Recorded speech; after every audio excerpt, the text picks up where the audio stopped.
علامہ اقبال نے ایک بات لکھی ہے. اقبال کہتے ہیں جب میں لندن میں وکالت کرتا تھا تو ایک خاتون تھی, لیڈی بارنس اس کا نام تھا. چھوٹے موٹے مقدمات لے کے وہ میرے پاس آتی تھی. بی بی ایک ہوٹل چلایا کرتی تھی.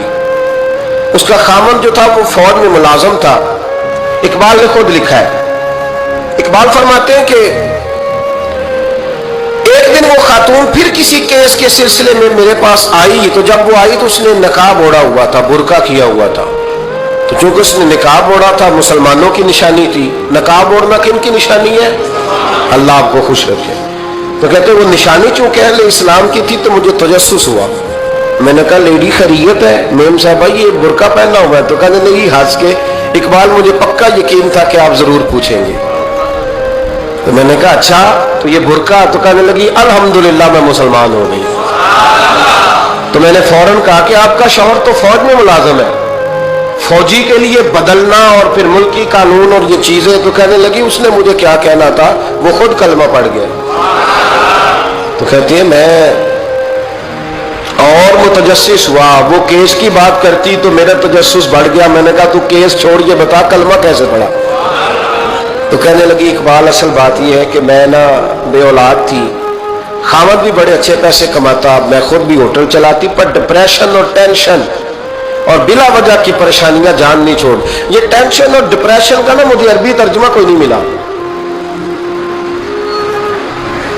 یہ ڈپریشن اور ٹینشن کا نا میں نے تلاش کیا ہے, لیکن مجھے عربی لغت کے اندر ان کے معنی مجھے لگتا ہے کہ اس زمانے میں یہ چیزیں تھی ہی نہیں.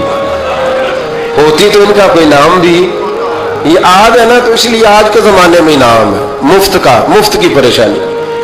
تو کہتی ہے مجھے ٹینشن اور ڈپریشن رہتی تھی ہر وقت, بڑی میں پریشان رہتی تھی. میرے ساتھ ایک عجیب واقعہ ہوا کہ میرے ہوٹل میں نا ایک بابا جی برتن مانجتے تھے, بوڑھے آدمی تھے, 70 سال کے قریب عمر تھی. ان کا ایک بیٹا تھا, ایک بہو تھی, ایک پوتا تھا, لیکن وہ بیچارے بیٹا بیمار رہتا تھا تو لہذا وہ خود مزدوری کرتے. کہتے ہیں ایک دن وہ بابا جی میرے پاس آئے, کہنے لگے میم صاحبہ 2-4 دن کی چھٹی چاہیے. تو میں نے کہا خیریت ہے؟ کہنے لگے میڈم میرا بیٹا فوت ہو گیا. بیٹا, اب کو پتہ ہے باپ کا جنازہ پڑھنا آسان ہے, بیٹے کا جنازہ اٹھانا بڑا مشکل کام. کہتی ہے میں کچھ لکھ رہی تھی, میرے ہاتھ سے قلم گر گیا. میں نے خود گاڑی بھیجی, بابا جی گاؤں چلے گئے جہاں وہ رہتے تھے.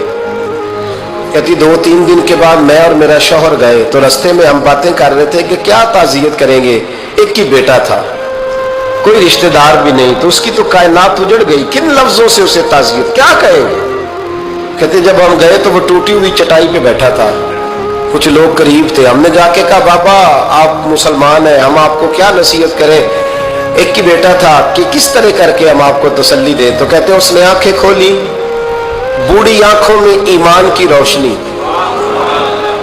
کہنے لگا بی بی کیا تعزیت کی بات کرتی ہو, میں نے کوئی پیسے جمع کرا کے بیٹا لیا تھا, خدا نے فضل سے دیا تھا, عدل سے لے گیا ہے.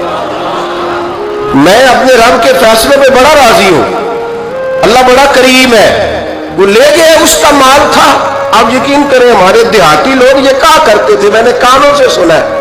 ایک بوڑھے آدمی کا ایک دفعہ بیٹا فوت ہو گیا تو کسی نے اس سے کہا بابا چھوٹی عمر میں بچہ چلا گیا تو مجھے لفظ نہیں بھولتے. کہنے لگے پتر اللہ دی فصل ہے, کچی بڈے تا نہیں ہو دی. سنے آپ نے بھی کبھی یہ فکر ہے, کچی بڈے تے پکی لے گئے تے تاوی ہے جو ہو دی. جب اس کا جی چاہا وہ لے گیا. اللہ اکبر. وہ خاتون کہتی ہے کہ وہ بابا جی سے میں نے کہا کہ چلو آپ 1 مہینے کی چھٹی کر لے. تو کہنے لگا نہیں میڈم میں مسلمان ہوں, مفت کی روٹی نہیں کھاتا, مزدوری کر کے کھاتا ہوں, میں انشاءاللہ 2-3 دن کے بعد کام پہ آ جاؤں گا. کہتے ہیں وہ چند دنوں کے بعد آ گیا. اللہ کی قدرت کے ابھی 2-3 ماہ گزرے تھے پھر آیا. میڈم چھٹی چاہیے کچھ دنوں کی. میں نے کہا خیریت ہے؟ کہنے لگے وہ میری بہو بھی ہارٹ اٹیک سے فوت ہو گئی.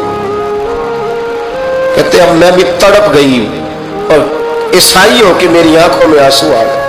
میں نے کہا گھر کا دروازہ بند ہو گیا, اب یہ بیچارہ کیا کرے گا. وہ اپنے شوہر کے غم میں ہارٹ اٹیک سے فوت ہو گئی.